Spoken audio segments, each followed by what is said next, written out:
félicitations. Merci pour beaucoup. votre prix. Qu'est-ce que ça représente pour vous? Écoutez, d'abord c'est une surprise parce que finalement ça fait si longtemps que je fais cette tranche que j'avais même oublié qu'on pouvait éventuellement la juger et la jauger, mais enfin le fait est que les auditeurs le font au quotidien et chaque semaine puisqu'ils écoutent ou ils n'écoutent pas. Et le fait est que voilà, je suis très content, mais c'est vraiment parce que c'est un travail d'équipe qui est récompensé. C'est pas juste moi. Je sais que les auditeurs aiment beaucoup cette tranche. On fait la course en tête, comme je l'ai dit, depuis 18 ans, avec toujours à peu près le même écart sur les poursuivants. Donc c'est que ça marche bien. Les retours sont à 5% injurieux et à 95% élogieux. Donc en gros, voilà, par SMS, par courrier ou par mail, en gros, ça leur plaît. Mais surtout parce que c'est un boulot d'équipe et qu'on a tous grand plaisir à se retrouver à des horaires de bête quand même. 3 heures du matin le samedi ou le dimanche, ça vous fusille toute vie sociale, etc. Et ce depuis de longues années. Et néanmoins, on le fait avec plaisir et on s'amuse beaucoup à le faire. Voilà. Et donc, du coup, c'est bien de faire un boulot qu'on aime et en plus d'avoir un laurier, une récompense. Moi, je trouve ça super. Moi. Je suis très content. Justement, vous faites RTL soir, RTL week-end. C'est pas trop dur d'enchaîner les directs?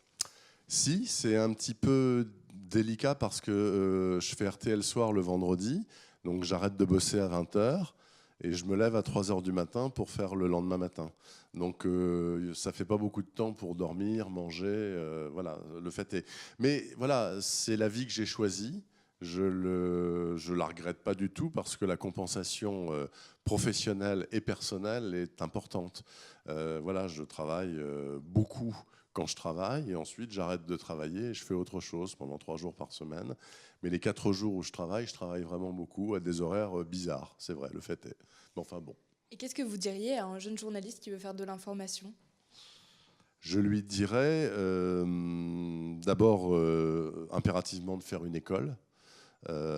Quelqu'un qui n'est pas encore journaliste, j'entends.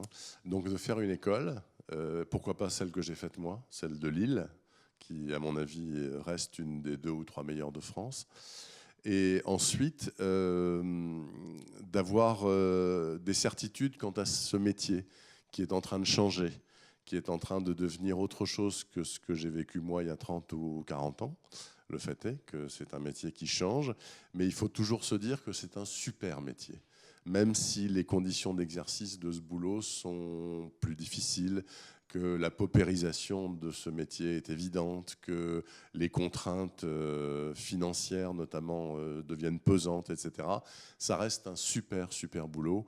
Et on l'a vu tout à l'heure avec notre consoeur de TF1, Grand Reporter, qui a eu un laurier juste avant moi, là. Elle fait un boulot extraordinaire, mais on est encore quelques milliers à faire un boulot génial. Moi, j'ai fait du travail de terrain, j'ai été reporter de terrain à l'étranger pendant une dizaine d'années et en province en France avant de faire du desk, parce qu'actuellement, je fais plus de reportage, je fais plus du micro. Mais que ce soit du micro ou du reportage, c'est un super boulot et il faut être sûr de ça.